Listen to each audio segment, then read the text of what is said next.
A proposta, por exemplo, que o Flamengo teria feito para levar o Jeromel, ela você não pode levar em consideração se você é dirigente do Grêmio.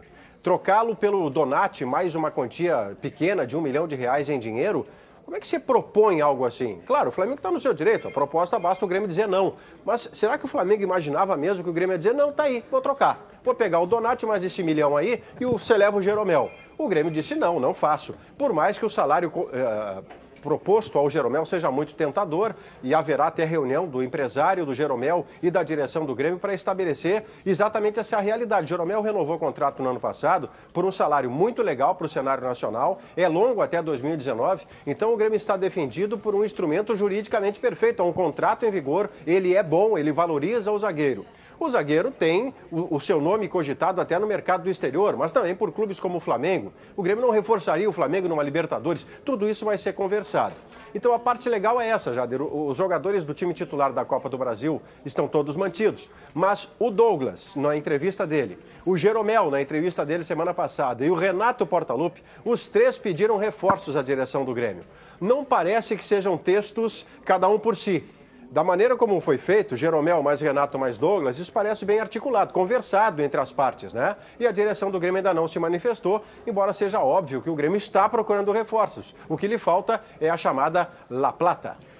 E até em cima disso, amigos, esse discurso que tem sido público agora, né, reiterado, Jeromel, Douglas, Renato, a própria questão envolvendo o zagueiro, vocês imaginam que possa dar uma atrapalhada nesse andamento inicial do Grêmio? Lidar com uma situação como essa, não tem dinheiro e precisa reforçar elenco para dar uma resposta numa Libertadores? Eu acho que para a Libertadores o Grêmio precisa de mais gente.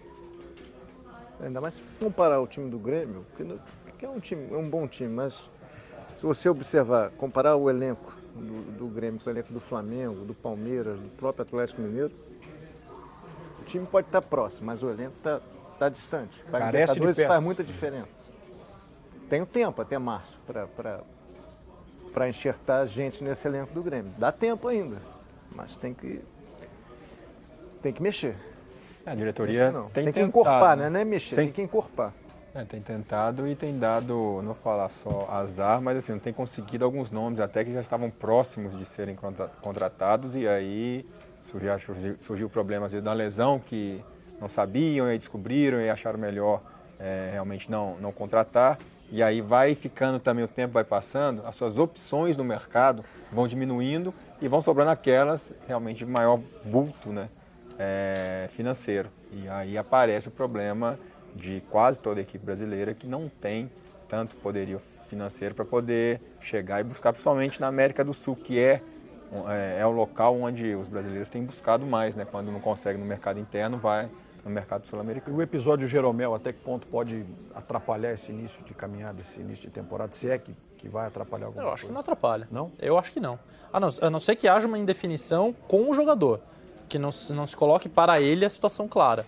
Mas pelo que o Maurício falou, ele tem contrato, o contrato é longo e é bom. Eu perguntei para ele anteontem, antes do jogo, na véspera do jogo, na zona mista da seleção, e ele disse que o próprio Tite falou para ele, olha, jogue muito no seu clube, nós estamos observando, ele foi convocado jogando pelo Grêmio, está exposto, está jogando Libertadores, a não ser que haja que ele não sinta clareza das pessoas da direção do Grêmio, aí pode ser que atrapalhe, mas essa proposta, o Jeromel não tem nem como pedir para que o Grêmio aceite, por exemplo. Ontem, por exemplo, a gente falou aqui no programa que parecia muito claro o detalhe.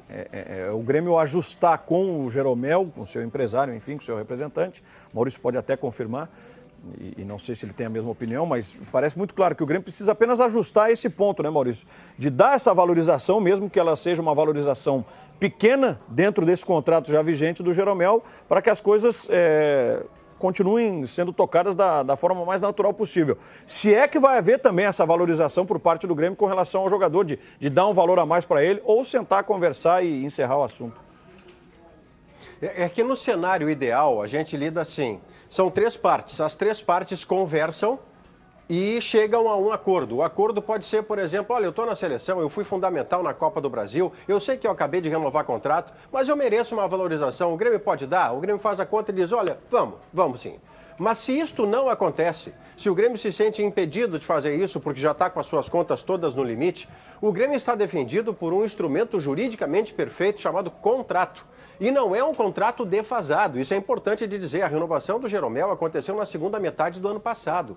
O Jeromel está representado nos seus valores de cenário nacional bem. Eu não quero falar de valor, porque eu não sou fiscal do salário dos outros. Mas, tanto quanto a gente saiba, é um salário que você vive muito confortavelmente e, em dado momento, se vier uma proposta que seja boa também para o Grêmio, o Jeromel vai ganhar o seu dinheiro a mais em outro lugar. Não é o caso neste momento. É por isso, Jader e amigos, que eu tenho elogiado o que está fazendo o presidente Romildo Bolzan. Ele simplesmente diz, eu não tenho proposta. A proposta que houve, dá para dizer que não houve, porque ela é tão ruim, seja do mercado do exterior. Hoje se diz, por exemplo, aqui na coluna do Zini Pires na Zero Hora, que o empresário, o Portela, empresário do Jeromel, disse que um clube turco ofereceu 17 milhões de reais pelo Jeromel. Vamos falar sério, né? O Jeromel é zagueiro de seleção, o Jeromel tem valor, tem uma multa rescisória, então chega perto desse valor da multa rescisória. Não pode fazer rapina no cenário nacional. O Grêmio não pode se obrigar a vender por 17 milhões de reais um zagueiro, para o cenário exterior, um zagueiro de seleção brasileira. A multa para o exterior é de 60 milhões de euros, a multa para o Brasil é de 60 milhões de reais. Quem quiser bancar, leva o Jeromel, está fazendo tudo direitinho. Se não for assim, pagando a multa, tem que conversar. Como o Grêmio precisa do Jeromel, ele está muito bem ao dizer, não sai negócio a menos que ele seja bom também para mim.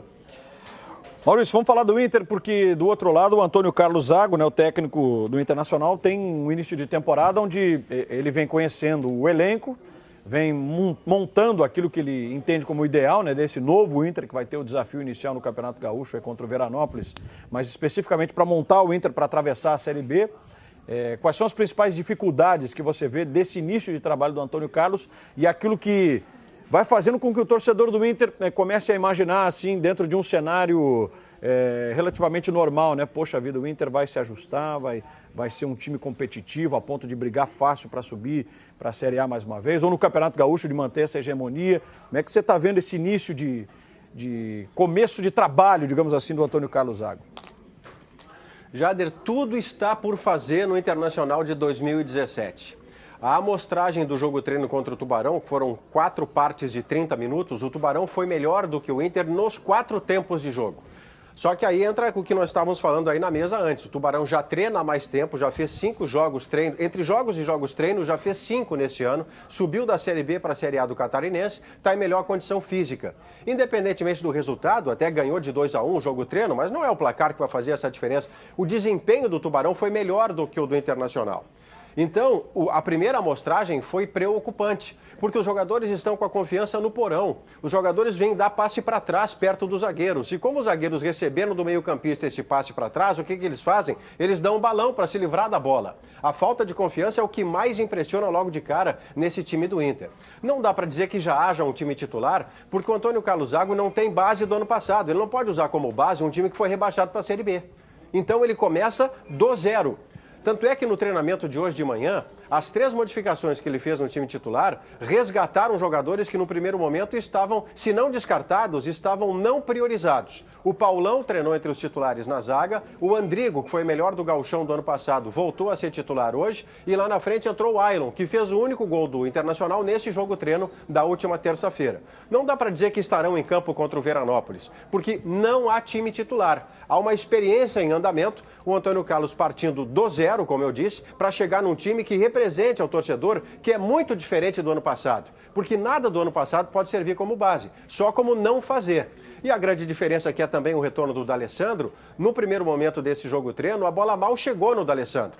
Não só porque bem marcada, mas porque o serviço de passe dos volantes não veio, porque não tinha passagem dos laterais, porque o passe era muito para trás e nem chegava no D'Alessandro. Então estas coisas todas são as tarefas mais imediatas do Antônio Carlos Zago. Antes da questão tática ou técnica, eu diria que o quesito confiança é aquele que o Zago vai ter que tratar mais detalhadamente.